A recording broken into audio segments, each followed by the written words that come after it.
साथियों नमस्कार। मैं महेश चंद्र कौशिक अपने YouTube चैनल पर एक बार फिर से आप सभी का स्वागत करता हूं। आज के मेरे इस वीडियो में मैं आपको अपना ETF का पोर्टफोलियो कैसे बनाएं ये सिखाने वाला हूं।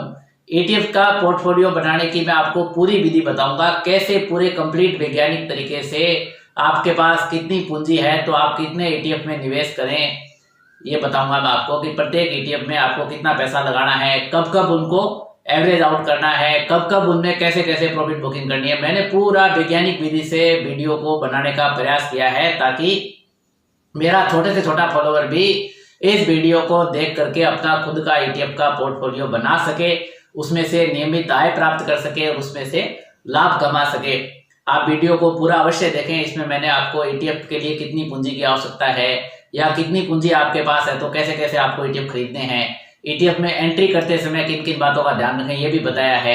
ETF का लिमिट ऑर्डर जो है जीरोधा की वेबसाइट पे आप कैसे फीड कर सकते हैं ये भी मैंने बताया और मेरा खुद का पोर्टफोलियो भी मैंने दिखाया है। मैंने अप्रैल में जो डार्बक्स बॉक्स थ्योरी से प्रॉफिट बुकिंग करी है वो भी इस वीडियो के बीच में मैंने दिखाई है, तो आप पूरा वीडियो देखें। ETF में कैसे आपको एवरेज आउट करना है वो भी बताया है। ETF में कैसे आपको स्टॉप लॉस रखना है या नहीं रखना है वो भी बताया है।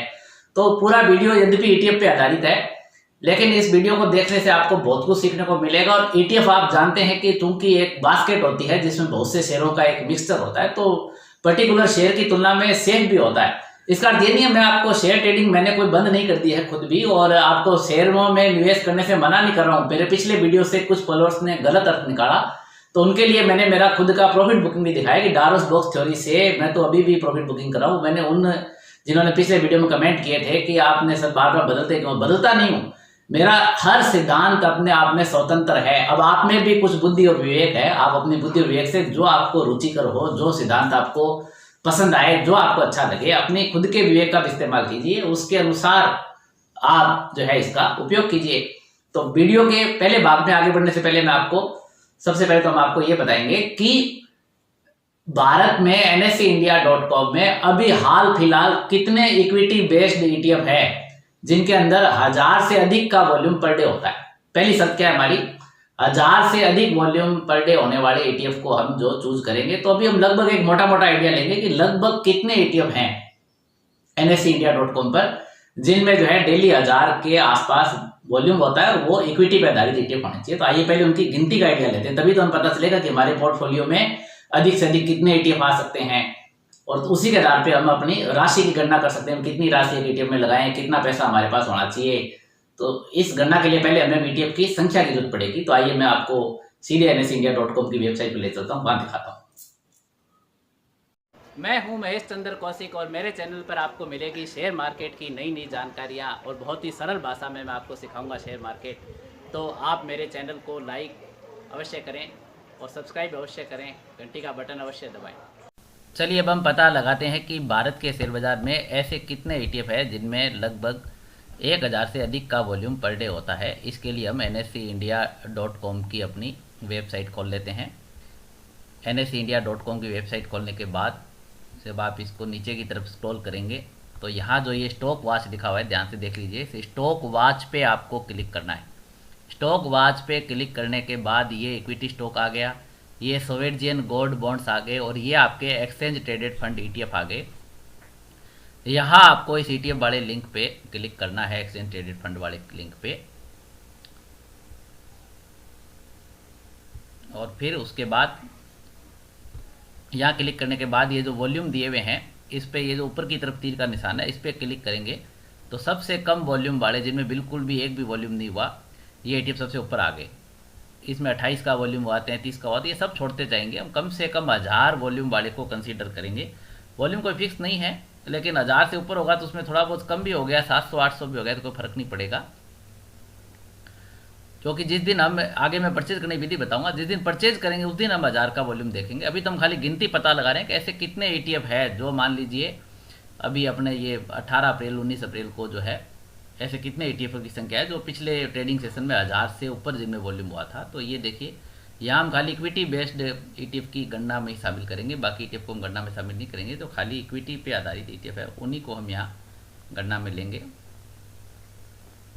तो इसको चलिए गणना करना इसकी प्रारंभ करते हैं। यहाँ से चालू करेंगे हम। ये वॉल्यूम ये रहे, देखिए ये। तो निफ्टी डिविडेंड अपॉर्चुनिटी इंडेक्स पे आधारित है जो ETF है, पहला हो गया। 1 2 3 4 5, फटाफट गिन देता हूँ, ज़्यादा आपको देर नहीं लगाऊंगा। 6, इसको छोड़ देंगे क्योंकि ये गवर्नमेंट सिक्योरिटी पे आधारित है, हम गोल्ड वाले सिक्योरिटी पे आधारित ये सब छोड़ देंगे। निफ्टी कंजम्पशन इक्विटी पे आधारित है तो ये 7, निफ्टी 200 क्वालिटी 30 इंडेक्स पे ये SBI ETF क्वालिटी जो है ये 8 हो गया। मोटी मोटी गणना हमें करनी है। 9 10, फिर गोल्ड वाला फिर छोड़ देंगे। 11, फिर गोल्ड वाला छोड़ देंगे।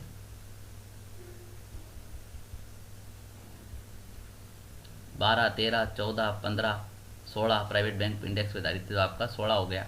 ज़्यादा ETF नहीं, आप घबराएं नहीं। BSE 500 आधारित 17, ये 18 19 20 21, UTI senses ETF 21, PSU bank वाला 22, लिक्विड रेट इंडेक्स वाला फिर छोड़ देंगे, वो डेप्ट फंड है। फिर 23 24 25, निफ्टी बैंड इंडेक्स वाला 25 नंबर हो गया, ये गवर्नमेंट सिक्योरिटी पे आधारित फिर छोड़ देंगे। फिर नेक्स्ट 50 वाला 26 27, बॉन्ड वाला फिर छोड़ेंगे। बॉन्ड पे आधारित भी एक तरह का बॉन्ड भी डेप्ट फंड होता है। सीधा ये 1 डे रेट इंडेक्स भी क्या है, इंटरेस्ट रेट पे आधारित है। निफ्टी 50 वैल्यू 20 क्या है, ये 28 है। 28, नेक्स्ट 50 29, ये 30 31, PSU बैंक वाला 31। नास्डैक जो है अमेरिका के शेयर बाजार पे आधारित है तो इसको लेंगे हम साथ में 32, निफ्टी बैंक 33, ये आपका 34, लो वॉलेटिलिटी वाला 35, ये गवर्नमेंट सिक्योरिटी वाला फिर जो डेप्ट फंड हो गया इसको छोड़ेंगे। निफ्टी 50 पे आधारित ये आपका 36 36, भारत 22 वाला 37, निफ्टी 38 39 40, गवर्नमेंट सिक्योरिटी वाले को फिर छोड़ देंगे हम। निफ्टी 50 वाला 41 41 और CPSE ETF 42 42। तो टोटल ये 42 ETF इक्विटी पे आधारित ऐसे निकले हमारे, जिनमें पर डे 1000 से अधिक वॉल्यूम हुआ है 42 ETF। तो लगभग कभी 1000 से कम, इनमें 1-2 में 1000 से कम भी हो सकता है। तो हम मान के चलते हैं कि 40 ETF हमारे पोर्टफोलियो में स्थान पाने के काबिल हैं, जिनमें 1000 से अधिक का वॉल्यूम होता है। इनको कैसे स्थान देंगे वो आइए वीडियो के आगे के भाग में मैं आपको दिखाऊंगा। तो हमने देखा हम अपने इस पोर्टफोलियो में अधिक से अधिक 40 ETF रखने वाले हैं। अधिक से अधिक इसमें 40 प्रकार के ETF हम अपने इस पोर्टफोलियो में रखने वाले हैं और एक प्रॉफिट टारगेट मैंने स्थिर तय किया है। 5% का प्रॉफिट टारगेट हम इनमें रखेंगे। वीडियो के अंदर मैं आगे बताऊंगा कि कैसे इसके अंदर एंट्री पॉइंट क्या रहेगा, कब हम एंट्री करेंगे, लेकिन टारगेट हमारा फिक्स जो है 5% का टारगेट रहेगा। तो ETF है आखिर शेयरों की बास्केट है और हम इसमें जैसे म्यूचुअल फंड में आप निवेश करते हैं, एक तरह का म्यूचुअल फंड टाइप है, तो इसमें 5% तो कम से कम प्रॉफिट कमा के ही निकलेंगे। और ये बात अलग है कि वो 5% हमें एक दिन भी मिल जाए, वो हमें 2 दिन में मिले, चाहे वो हमें 1 महीने में मिले, पूरा सिस्टम आपको समझाया जाएगा कि कब कब इसको एवरेज आउट करना है, कैसे कैसे लेना है। तो मिनिमम अमाउंट की बात कर लेते हैं। अब मिनिमम अमाउंट इसके अंदर 1500 रुपए एक बार में आपको मिनिमम इन्वेस्टमेंट करना है। बाकी मैं अभी पूंजी के आधार पर बताऊंगा कितनी पूंजी हो। ये कम से कम पूंजी वाले के लिए, जिसका बहुत छोटी पूंजी है तो भी एक बार में एक ETF में 1500 का मिनिमम निवेश करना इसलिए अनिवार्य है कि 1500 का 5% यदि हम निकालेंगे प्रॉफिट बुकिंग के हिसाब से तो 75 रुपीज होगा, 75 रुपया होगा। अब उसका 25 रुपया यदि खर्चा भी लग जाता है, डिलीवरी चार्जेस भी 16 रुपए के आसपास जीरोधा में आता है। खर्चा हालांकि 20 रुपए के आसपास ही बनता है जीरोधा में, लेकिन मैंने अधिकतम 25 रुपए जोड़ दिया है कि कुछ लोग कहेंगे कि साहब short term capital gain tax भी चुकाना पड़ेगा, इनकम टैक्स की गणना भी करेंगे, कई जगह जो स्टाम्प ड्यूटी का भी वेरिएशन है। अब कुछ जगह जैसे हिमाचल प्रदेश वगैरह में स्टाम्प ड्यूटी ज्यादा लगती है, तो वो खर्चे के आधार पे सोच लेवे कि प्रॉफिट टारगेट बढ़ाए, या तो खर्चे के आधार पे उनको 50 रुपए तो कम से कम एक ट्रेड में बच जाए शुद्ध मुनाफा, एक ट्रेड में कम से कम 50 रुपए का शुद्ध मुनाफा बच जाए। इस अनुसार वो या तो इस 1500 रुपए की अमाउंट इंक्रीज करे या 5% का बढ़ा के 6% करे। तो जैसा आपके स्टेट में खर्चा लगता है, राजस्थान स्टेट की बात कर रहा हूं मैं, राजस्थान में 25 रुपए में मेरे सारे खर्चे निकल जाते हैं। जीरोधा का डिलीवरी चार्जेस निकल जाता है, ब्रोकरेज, STT GST वगैरह वगैरह, स्टाम्प ड्यूटी वगैरह वगैरह, जो भी चार्जेस है 25 रुपए में सारे रिकवर हो जाते हैं। तो इसलिए मैंने इसमें 1500 रुपए की मिनिमम अमाउंट रखी है। आप इस आधार पे आपके स्टेट के अनुसार यदि आपकी स्टाम्प ड्यूटी वगैरह ज्यादा लगती है तो अमाउंट को कम ज्यादा कर सकते हैं। आप देख लें कितने अमाउंट आप बढ़ाएं कि आपका 5% प्रॉफिट हो, उसके बाद 50 रुपए शुद्ध मुनाफा कम से कम बच जाए। तो ये एक बार में एक ETF में निवेश करने वाली राशि आ गई 1500 रुपए। और प्रॉफिट टारगेट आ गया 5%। अब आपके पास कुल राशि कितनी होनी चाहिए, तब आपको कितने ETF में निवेश करना है, उसकी गणना हम कर लेते हैं अगले भाग में।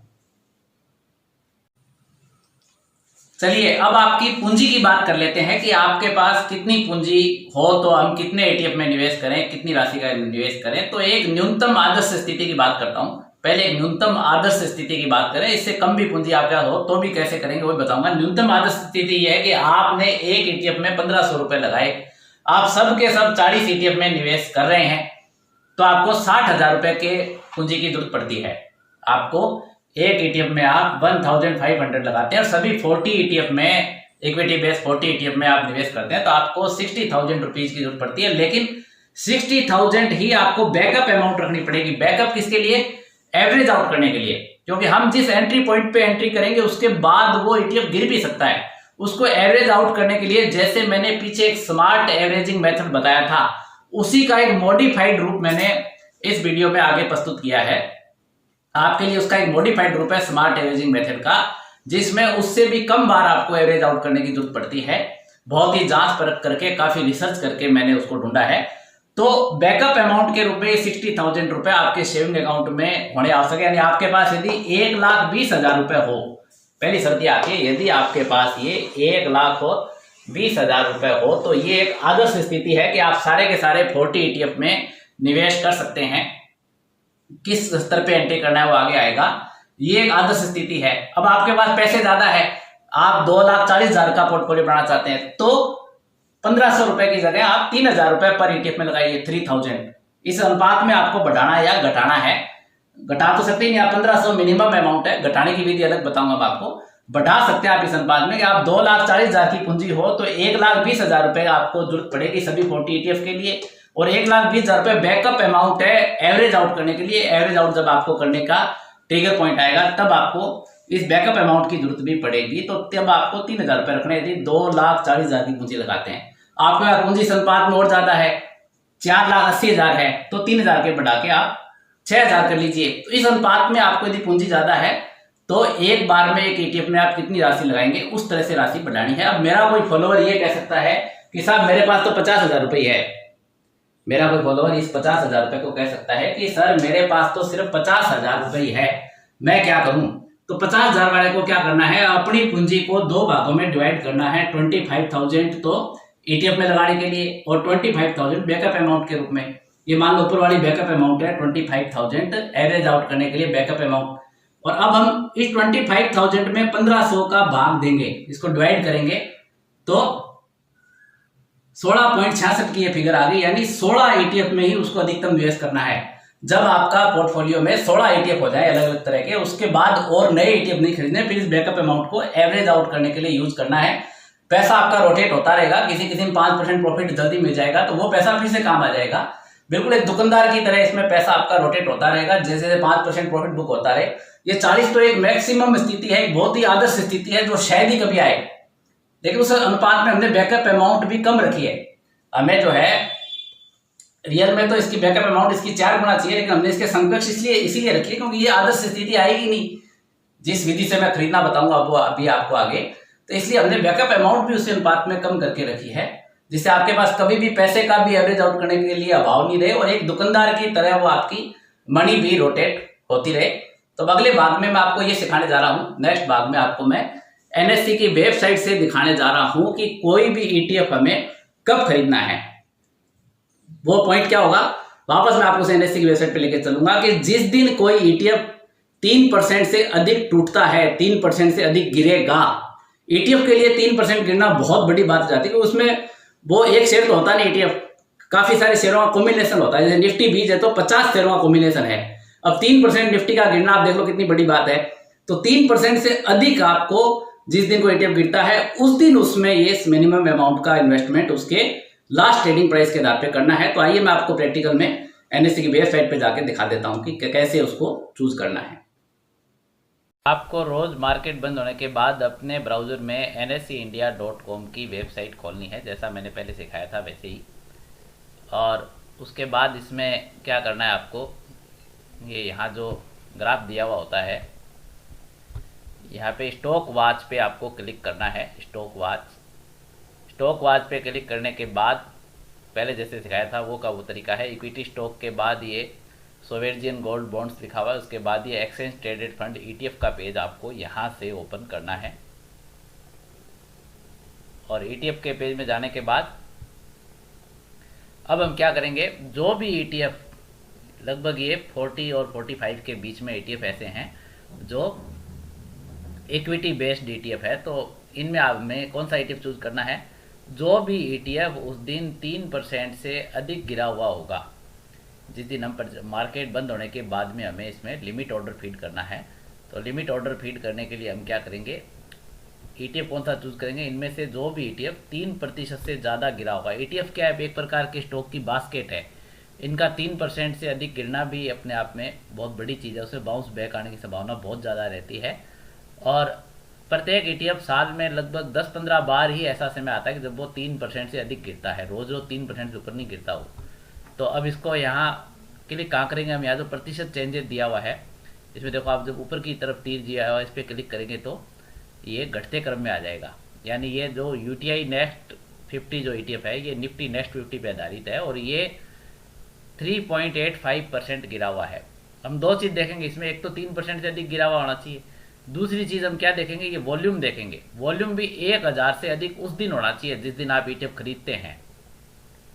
अब ये 1800 का वॉल्यूम है, तो ये दोनों शर्तें पूरी कर रहा है। 3.85% गिरा हुआ है UTI नेक्स्ट 50 ETF जो है, इसका जो लास्ट ट्रेडिंग प्राइस है 245, इसके ऊपर हम जो है लिमिट ऑर्डर लगा के छोड़ देंगे। अब अगले दिन हो सकता है इस ऑर्डर से ऊपर ही खुले, इस प्राइस से हो सकता है पूरे दिन में ये 245 का प्राइस नहीं भी आए, नहीं आए तो कोई बात नहीं, अगले दिन फिर से हम इसको इसी विधि को रिपीट करेंगे। जो भी ETF 3% से ऊपर गिरा होगा वही लेंगे। तो यहाँ ये सिर्फ एक ही परचेज करने की रेंज में है। आज देखिए कौन सी डेट है, ये मेरे कंप्यूटर में आपको डेट दिख रही है, तो ये 19 अप्रैल को 2020 को मैंने वीडियो संडे को रिकॉर्ड किया है। नेक्स्ट ट्रेडिंग डे मंडे को है 20 अप्रैल 2020 को। तो एक जो है कि दूसरा तो ये डेप्थ फंड है निफ्टी 10 ईयर बेंचमार्क, और मैं यहाँ आपको इक्विटी ETF में पोर्टफोलियो बनाने की विधि सिखा रहा हूँ।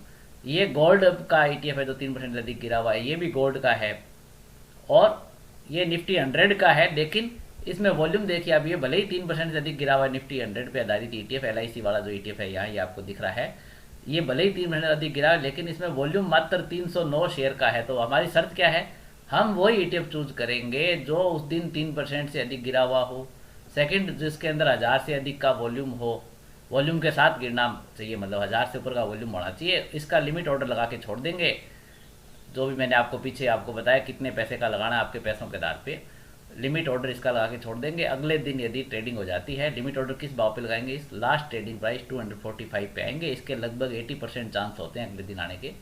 तो अगले दिन यदि ये परचेजिंग हो जाती है तो आपके पोर्टफोलियो में एक ETF आ जाएगा। इस तरह से करते करते करते आपको रोज इस तरह से चेक करना है मार्केट बंद होने के बाद में, उसके बाद आपको लिमिट ऑर्डर लगा के छोड़ना है। इससे क्या होगा, आप एक साथ बड़ी खरीदारी करने से बचेंगे और मार्केट के अलग अलग स्तरों पे एक तो आपके खरीदारी होती रहेगी। और अब अगले भाग में मैं आपको प्रॉफिट बुक करना सिखाऊंगा। तो देखा आपने कि हमारी किसी ETF को खरीदने की शर्त क्या रहेगी कि एक तो वो उस दिन 3% और मोर जो है फाल होना चाहिए, उसके अंदर 3% से अधिक उसका गिरा हुआ होना चाहिए। पहली शर्त तो ये हो। कई बार तो आपका भाग्य अच्छा रहा, मार्केट बहुत तेज गति से गिरा हुआ हुआ या कहीं कोई घटना हुई हुई तो कभी कभी 8% भी गिरा हुआ मिल जाता है, 14% भी गिरा हुआ मिल जाता है, वो आपका भाग्य है। लेकिन 3% से अधिक गिरा हुआ हो, उसमें 1000 से अधिक का वॉल्यूम हो, तब हमारी पहली खरीदारी होगी, हमारी स्टार्टिंग खरीदारी यहाँ होगी। उसके बाद हम क्या करेंगे, उसमें 5% के टारगेट का GTT ऑर्डर लगा के छोड़ देंगे पहली खरीदारी करने के बाद। और ये भी प्रश्न बहुत से फॉलोअर्स का आ रहा है कि साहब क्या ETF को T+1 डे में सेल कर सकते हैं या T+2 डे में, जब तक वो डीमेट खाते में नहीं है तब तक सेल कर सकते हैं क्या? तो कर सकते हैं किसी भी शेयर की तरह, लेकिन कई बार क्या होता है जिनमें वॉल्यूम कम होता है उन शेयरों में या उन ETF में यदि शॉर्ट डिलीवरी होगी तो NSE या एक्सचेंज आपके ऊपर जुर्माना लगा सकता है। इसलिए हम लोग रिकमेंड नहीं करते, पर कर सकते हैं। मैं खुद भी इसको सेल कर देता हूं। ज्यादातर BTST सेल में अपने जैसे शेयर कैसे बेचते हैं रिलायंस वगैरह के, TCS वगैरह के, वैसे ही ETF को भी BTST सेल में बेचा जा सकता है। वो हालांकि आदर्श स्थिति नहीं है, उसको नहीं करना चाहिए, पर कर सकते हैं, क्योंकि आपकी जगह दूसरे का जब खाते में आएगा तब वो कंपनी जो है ब्रोकर कंपनी उसको डिलीवरी उस दूसरे से दे देती है। तो T+1 डे में भी सेल करने की अनुमति तो आपके ब्रोकर आपको देते हैं, आप उनको शेयरों की तरह बेच सकते हैं। तो हम उसको क्या करेंगे, खरीदने के बाद पहली बाइंग यहाँ हो जाएगी, उसके बाद हम 5% का टारगेट का GTT ऑर्डर लगा के छोड़ देंगे। अब इसको एवरेज आउट कैसे करना है, मान लीजिए आपने 100 रुपए पे कोई ETF खरीदा, तो पहला एवरेजिंग आपको इसके 10% से ज्यादा गिरने पर करना है। आप चाहे तो उसका GTT ऑर्डर लगा के छोड़ दें। दो रास्ते आपके पास, आप यदि पोर्टफोलियो लगभग रोज खोल के चेक कर लेते हैं या 1-2 दिन में चेक कर लेते हैं, तब तो आप चाहे देख भी सकते हैं कि 10% से नीचे गिरा हुआ दिखे आपकी पहली खरीदारी, जो आपने पहली खरीदारी की थी, जो 3% गिरने पे की थी। हालांकि उसे बाउंस बैक आने की संभावना रहती है, जल्दी आपको 5% मिलने की संभावना भी रहती है। बहुत कम चांसेस है कि आपको एवरेज आउट करना पड़े, लेकिन करना पड़े तो बैकअप अमाउंट हमने इसीलिए रखी है। उस बैकअप अमाउंट में से आपको पहला एवरेज आपको कब करना है, जब वो 10% से ज्यादा गिर जाए, 90 रुपए के प्राइस पे आपको एवरेज आउट करना है। यदि 100 रुपए की आपकी एवरेज प्राइस है तो 10% गिरने के बाद करना है। अब आपकी एवरेज प्राइस क्या हो गई, कईयों को एवरेज निकालना भी नहीं आता, ये लगभग 95 है, क्योंकि नीचे खरीदेंगे तो शेयर भी ज्यादा आते हैं, तो इससे भी एवरेज प्राइस कम आएगी 95 से। लेकिन मैं लगभग ये 100 + 90 जोड़ के 2 से डिवाइड करें तो लगभग एक आदर्श स्थिति मान लेते हैं आप इक्वल शेयर खरीदते हैं। लेकिन कई बार क्या होता है, इक्वल नहीं आते, क्योंकि वो अधिक मात्रा में आएंगे। जैसे मान लो आप 5000 का निवेश करते हैं, तो पहली बार 50 आए, तो 95 में थोड़ी संख्या उनकी अधिक आएगी। तो 95 की एवरेज अमाउंट होगी अब आपकी। अब दूसरी एवरेजिंग कब करनी है, इस 95 इस एवरेज का भी 20% बिलो करनी है। जो स्मार्ट एवरेजिंग मेथड था वो भी कोई रॉन्ग नहीं था। अब कई जगह प्रश्न करेंगे साहब आपने उसमें 5, 10, 15, 20% पे बताई थी। स्मार्ट एवरेजिंग मेथड मेरा जो पिछला वीडियो था उसमें 5, 10, 15, 20% पे एवरेज आउट करना बताया था, लेकिन उसमें मैंने आपको ये भी नहीं कहा था कि 40 ETF लो। यहाँ हम क्या कर रहे हैं कि संख्या ज्यादा कर रहे हैं, तो इसलिए हमें ज्यादा बार बार एवरेज आउट नहीं करना पड़े, इसलिए ऐसा किया हमने कि सिर्फ मैक्सिमम 4 बार ही खरीदना पड़ा हमें।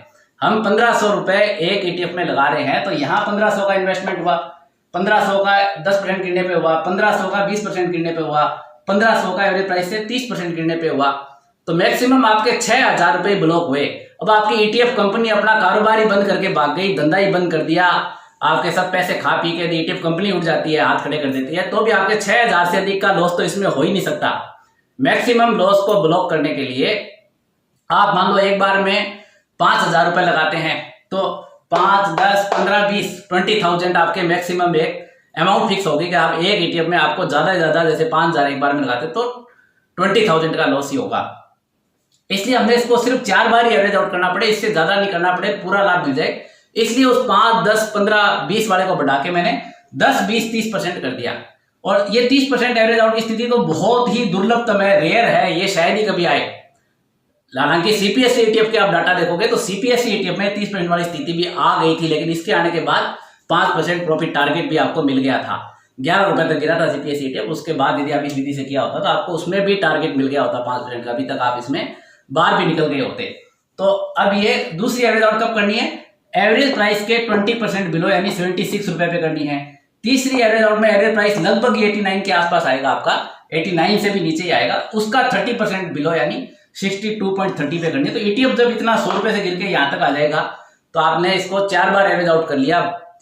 लेकिन अब आप कहेंगे साहब एवरेज आउट तो 4 बार किया, बैकअप अमाउंट हमने एक बार के लिए रखी है, तो कारण ये है कि सभी 40 में थोड़ी एवरेज आउट करना पड़ेगा।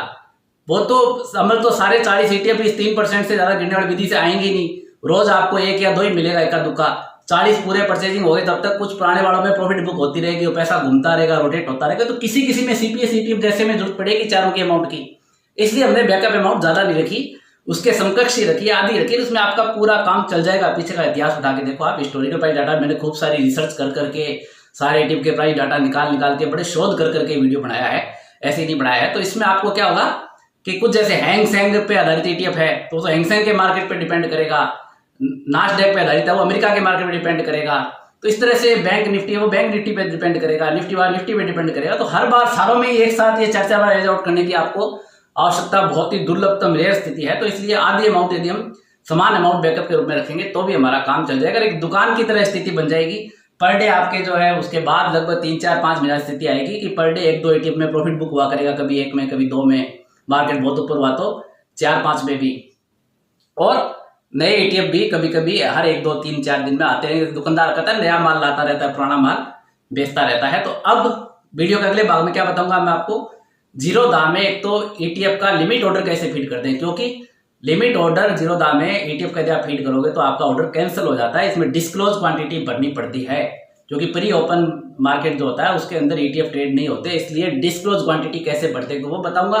और साथ का साथ मैं अपना खुद का पोर्टफोलियो भी दिखा दूंगा कि डार्बस बॉक्स थ्योरी से मैंने अप्रैल में कौन कौन सा प्रॉफिट बुक किया है, क्या क्या पोर्टफोलियो मेरे पास है। तो देखो आप पोर्टफोलियो में देखना आपकी नॉशनल लॉस भले ही जिसमें दिखेगा आपको, लेकिन चूंकि मैं समय समय प्रॉफिट बुक करता रहता हूं इसलिए नॉशनल लॉस का कोई महत्व नहीं है, वो प्रॉफिट बुक उसमें ऑटोमेटिक होता रहता है। डार्बस बॉक्स थ्योरी के मेरे पिछले वीडियोस के लिंक मैं आपको नीचे प्रोवाइड करवा दूंगा, वहां आप जाके और सीख सकते हैं उसके बारे में। अब आपको ये ETF खरीदना भी सिखा देते हैं, क्योंकि जीरोधा में जब ETF में लिमिट ऑर्डर भरते हैं तब उसमें यदि डिस्क्लोज क्वांटिटी नहीं भरते तो आपका ऑर्डर कैंसिल हो जाता है। देखिए आपको जैसे यहाँ UTI लिखेंगे तो UTI नेक्स्ट 50 ETF था, इसको पहले तो हम इधर लिस्ट में शामिल करेंगे। UTI नेक्स्ट 50 ये आ गया है। फिर इसमें जैसे आपको ख़रीदना हो तो यहाँ बाय का बटन क्लिक करेंगे और मान लीजिए आप एक ETF में 5,000 रुपये के अमाउंट का इन्वेस्टमेंट करते हैं। पीछे मैंने आपको इस वीडियो में बताया है कि किस ETF में कितनी अमाउंट कैसे कैसे आपको लगानी है। तो इसका मैं लास्ट ट्रेडिंग प्राइस क्या था, 245 था। इससे डिवाइड किया 5,000 को तो आपको कितने शेयर खरीद सकते हो आप, 20 शेयर। ये 50 पैसे से अधिक हो तब तो इसको 1 रुपये के पूर्णांक में कर देना है, कम हो तो पीछे की साइड में रखना है। तो आप 20 शेयर इसके परचेज कर सकते हैं। 20 CNC मानी cash and carry delivery based buy trades जो आपकी है। लिमिट ऑर्डर यहाँ आप क्लिक करेंगे और प्राइस क्या करेंगे आप, लास्ट ट्रेडिंग प्राइस 245 पे आप करेंगे तो आपके एग्जीक्यूट होने के चांसेस ज़्यादा रहेंगे। और ये डिस्क्लोज क्वांटिटी क्या है, इसमें कुछ ना कुछ भरना पड़ेगा आपको, क्योंकि प्री मार्केट सेशन होता है उसमें ये ऑर्डर यदि ETF का चला जाता है तो ऑटोमेटिक कैंसिल हो जाता है। और ETF प्री मार्केट सेशन में ट्रेड नहीं होते, इसलिए आधी क्वांटिटी आप यहाँ जैसे 20 यहाँ भरते हो तो लगभग आधी 10 आप भर दिया करो, यहाँ 21 भरो तो भी आप 10 भर सकते हो। और टारगेट पहले से सेट करके आप रख सकते हैं 5% का। और तो हमें अभी टारगेट सेट नहीं करना, बाद में आराम से टारगेट सेट कर लेंगे, खरीदारी हो जाएगी तब। और ये आफ्टर मार्केट ऑर्डर यहाँ AMO में परचेज करना होता है आपको, और ये बाय का आप कर देंगे तो ये AMO रिक्वेस्ट चली गई आपकी। अगले दिन जब भी मार्केट खुलेगा यदि 245 का प्राइस आया तो आपके लिए परचेज कर लिया जाएगा। ध्यान रखने वाली बात इतनी थी कि आपको डिस्क्लोज क्वांटिटी भरनी है कुछ ना कुछ, नहीं तो आपका ऑर्डर कैंसिल हो जाएगा। अब आ ही गए हैं इसमें मेरे पोर्टफोलियो में, मेरा खुद का पोर्टफोलियो है तो आपको लगे या तो मेरी होल्डिंग दिखा देता हूँ। तो सिर्फ 10 शेयर अभी होल्ड बचे हैं, क्योंकि हमने लगभग सभी में प्रॉफिट बुक कर लिया है। साथ साथ मैं प्रॉफिट बुक करता चलता हूँ तो आपको सभी के सभी नुकसान में दिखाई दे रहे होंगे, तो इसमें मुझे बिल्कुल भी चिंता नहीं है। ये जो 90,000 का नुकसान इसमें दिखाई दे रहा है ये नॉशनल लॉस है, इससे ज़्यादा तो मैं प्रॉफिट बुक कर चुका हूँ। ये 25% माइनस जो दिखाई दे रहा है ये अप्रैल महीने में जब लॉकडाउन की समय की बात है। टोटल इन्वेस्टमेंट अभी भी इसके अंदर मेरे शेरा में 3,57,000 बोल रहा है, लेकिन मेरा प्रॉफिट बुकिंग देखिए, मैं आपको मेरा प्रॉफिट बुकिंग दिखा देता हूँ। ये मेरी प्रॉफिट बुकिंग आप देखेंगे कि पिछले साल ये मई में भी ये प्रॉफिट बुकिंग कहाँ हुई है। जो हरे निशान में प्रॉफिट बुकिंग है, लाल निशान लॉस बुकिंग है। लॉस बुकिंग बिल्कुल भी नहीं है, हर महीने कुछ ना कुछ प्रॉफिट बुकिंग हुई है, देखिए आप। और अप्रैल में जब सभी लोग लॉकडाउन में थे आप लोग, तब भी मैंने ये प्रॉफिट बुक किया मेरे जो डार्बस बॉक्स थ्योरी वाले सिद्धांत से ही। डार्बस बॉक्स थ्योरी वाला सिद्धांत एक बार फिर से प्रूफ हो गया है। 2020 की इस लॉकडाउन की बड़ी गिरावट में अप्रैल में मैंने 3 बार प्रॉफिट बुक किया है। आपको देखो दिखाता हूँ अप्रैल का मेरा प्रॉफिट। ये मैंने व्यू पे क्लिक किया तो 1 अप्रैल से मैंने ये 4600 रुपये के लगभग रियलाइज प्रॉफिट बुक किया है। कौन कौन से शेयरों में किया, ये सिप्ला के शेयर थे मेरे पास, उनमें मैंने बुक किया प्रॉफिट। तो ये सिप्ला के शेयर डार्बस बॉक्स थ्योरी के सिद्धांत से खरीदे हुए थे। और ये आप मैंने जो इसके अंदर देखिए 2866 रुपये 95 पैसे का प्रॉफिट बुक किया। HDFC लाइफ के शेयर मेरे पास डार्बस बॉक्स थ्योरी के सिद्धांत से खरीदे हुए थे। मेरे चैनल पे डार्बस बॉक्स थ्योरी का वीडियो है। निफ्टी 20 का ETF मैंने 5% के टारगेट के लिए लिया और 4% के टारगेट पे ही प्रॉफिट बुक कर दिया इसके अंदर भी, क्योंकि मुझे कुछ लिक्विडिटी बढ़ानी थी अन्य शेयर खरीदने के लिए, इसलिए मैंने इसमें थोड़ी सी अनुशासनहीनता कर दी। 5% की जगह 4% ही टारगेट प्रॉफिट बुक कर दिया। और ये देखिए 2.78% पे सन फार्मा में भी मैंने प्रॉफिट बुकिंग कर लिया। तो इस कुल मिला के 4600 रुपये का प्रॉफिट मैंने रियलाइज प्रॉफिट जो है इसके अंदर बुक अप्रैल महीने में भी मेरे खुद के पोर्टफोलियो में किया। ये सब आपका उत्साह बढ़ाने के लिए दिखाया मैंने, कि आपको पता रहे, ध्यान रहे कि डार्बस बॉक्स थ्योरी भी कोई फेल सिस्टम नहीं है, आप उससे भी कर सकते हैं। लेकिन ETF क्या है, ज़्यादा सिक्योर रहते हैं पर्टिकुलर शेयर की तुलना में। जब से कंपनियां फेल होनी चालू हुई है, ऐसा लगता है ना कि कई बार कुछ कंपनियों में गवर्नमेंट भी रोक लगा देती है, जैसे यस बैंक के शेयर में गवर्नमेंट रोक लगा दी। इसलिए मैं धीरे धीरे क्या कर रहा हूँ, मैं खुद भी मेरे पोर्टफोलियो को ETF में शिफ्ट कर रहा हूँ। CPSE ETF मेरे पास पहले से भी पड़े हैं, 8% के नुकसान में ये अभी चल रहे हैं, तो इनको भी स्मार्ट एवरेजिंग विधि वगैरह से एवरेज किया हुआ है। तो इस तरह से आप धीरे धीरे अपना पोर्टफोलियो को ETF के अंदर ला करके शिफ्ट कर सकते हैं। ये ऑर्डर जो चला गया था इसको एक बार कैंसिल कर देते हैं। कैंसिल इसलिए करना है, क्यों कैंसिल करना है, क्योंकि सेबी के नियमानुसार मैं रजिस्टर्ड रिसर्च एनालिस्ट होने की वजह से आप लोगों को जो भी शेयर या ETF रिकमेंड करता हूं उसको अब मैं 5 ट्रेडिंग सेशन तक नहीं खरीद सकता, ना 1 महीने पहले तक खरीद सकता हूं, अभी मेरी होर्डिंग में देख लिया, ना पहले है, और ना 5 ट्रेडिंग सेशन तक पहले खरीद सकता हूं। हालांकि मैंने कोई रिकमेंड नहीं किया आपको, तो एक विधि बताई तो उस विधि से अपने आप आ गया था, लेकिन फिर भी कल को कोई नियमों का अवहेलना नहीं हो जाए, इसलिए मैं मेरे इस ऑर्डर को कैंसिल भी कर देता हूँ, ताकि किसी तरह की नियमों का अवहेलना नहीं हो। मुझे खरीदना ही होगा तो मैं कल से फिर से इस विधि से चलूंगा, और जो भी दिखेगा 3% से ज़्यादा गिरा हुआ वो ले लूँगा, मेरे कोई फर्क नहीं पड़ेगा। तो भाइयों कैसा लगा आपको आज का वीडियो, कमेंट करके मुझे अवश्य अवगत कराना। हर हाल में खुश रहिएगा, एक दुआ याद रखिएगा, पूरे है वो मर्द जो हर हाल में खुश है, हो गए अगर हाल बेहाल तो बेहाल में खुश है, मिल गया अगर माल तो माल में खुश है। ऐसे आप हर हालत में अपनी खुशी को कभी भी खत्म मत कीजिएगा, बहुत ही खुश मूड में हर हालत में रहिएगा। अब मेरे कुछ फॉलोअर्स पूछेंगे कि साहब ऑक्शन की किताब कब तक आने वाली है, तो भाइयों आने वाली है, किताब पूरी हो गई है, मैं उसमें गलतियां निकाल रहा हूँ, साथ में मेरी क्या एपिडेमिक में ड्यूटी भी होती है, इसलिए टाइम जैसे से मिलता है वैसे कर रहा हूँ। एक मैंने बीच में एक पंगा और भी ले लिया है कि प्रभात प्रकाशन से मेरे पास फोन आया कि साहब आप जो है म्यूचुअल फंड में सिप पे एक पुस्तक लिखिए, और उन्होंने कहा कि मुझे लॉकडाउन में जो है ये पुस्तक अवश्य लिखनी चाहिए, लॉकडाउन का फायदा उठाना चाहिए। तो मैं उनके प्यार भरे आग्रह को ठुकरा नहीं सका, मैं एक साथ 2 किताबें पूरी कर रहा हूँ। म्यूचुअल फंड पे सिप पे जो है पुस्तक अलग बना रहा हूँ, ऑप्शन वाली किताब पूरी हो गई, उसमें से मैं गलतियां निकालना वगैरह। असल मैंने जिस कंप्यूटर ऑपरेटर से टाइप कराई थी, मेरे साथ मिस्टेक क्या रही, ऑप्शन की किताब मैंने एक ऐसे कंप्यूटर ऑपरेटर को टाइप करने दे दी जिसने अलग अलग विभिन्न सॉफ्टवेयर प्रयोग करके उसको टाइप कर दी, तो वो सारे अर्थ का अनर्थ हो गया, उसमें हिंदी फॉन्ट जो है तो हर जगह चेंज हो गए, तो हर पेज पे मुझे ज्यादा के खुद गलतियां ढूंढ के सेट करनी पड़ती है। कहीं शय का 2 बन गया, 2 का नाम बन गया, इस तरह से हालत हो गई है वहां उसमें, तो उसको उलझे हुए तार उनके सजाने में मुझे अधिक समय लग रहा है। साथ में वो सिप के ऊपर किताब भी, SIP में जो किताब भी प्रभात प्रकाशन के लिए अलग से मैं तैयार कर रहा हूँ, वो भी लिख रहा हूँ। फिर आपके वीडियो बनने के लिए भी, वीडियो भले ही आधे घंटे का होता है, लेकिन इसके अंदर जो रिसर्च और जो मेहनत और जो दिमाग लगाना पड़ता है, उसके अंदर आप मान के चलिए कि मेरे 3-4 दिन कम से कम उसके अंदर खराब होते हैं। तो अब मैं आप लोगों से लास्ट में ये सलाह देता हूं कि आप अपनी खुशी को, अपने मानसिक स्तर की उच्चता को बनाए रखें, और शेयर मार्केट की गिरावट से बिल्कुल भी नहीं घबराएं। देखो बॉक्स थ्योरी में मैंने मेरा पोर्टफोलियो खोल के दिखाया है कि गिरावट में भी यदि आप अनुशासित तरीके से, एक सिस्टेमेटिक वे से निवेश करते हैं तो प्रॉफिट बुक होता रहता है, ऐसा कोई घबराने की बात नहीं है। नोशनल लॉस तो एक नोशनल लॉस होता है, काल्पनिक लॉस होता है। अब आज आप लॉकडाउन में अपना मकान भी बेचने जाओगे तो आपके 50 लाख के मकान के कोई 5 लाख भी ऑफर नहीं करेगा, तो इसका अर्थ ये नहीं हो गया कि 45 लाख का आपको लॉस हो गया। काल्पनिक लॉस है, कागजों में लॉस है, रियल बेचोगे उस दिन माना जाएगा कि क्या लॉस हुआ, क्या प्रॉफिट हुआ।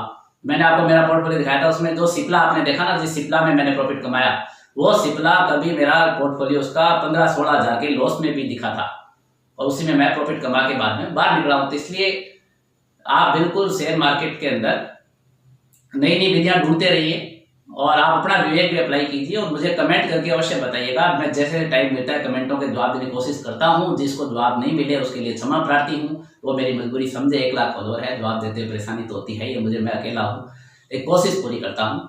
तो बस आज इतना ही, नमस्कार, धन्यवाद। डिस्क्लेमर, शेयर बाजार में निवेश बाजार के जोखिम के अधीन है। यद्यपि मैं महेश चंद्र कौशिक सेबी से पंजीकृत रिसर्च एनालिस्ट हूं तथा मेरी तरफ से बेस्ट जानकारी प्रोवाइड कराने का पूरा प्रयास करता हूं, पर शेयर मार्केट में कोई भी ट्रेडिंग या निवेश का सिस्टम 100% परफेक्ट नहीं होता। अतः इस वीडियो में दिखाई गई जानकारी से आपको शेयर बाजार में 100% लाभ ही होगा, इसकी कोई गारंटी नहीं है, आपको इससे नुकसान भी उठाना पड़ सकता है।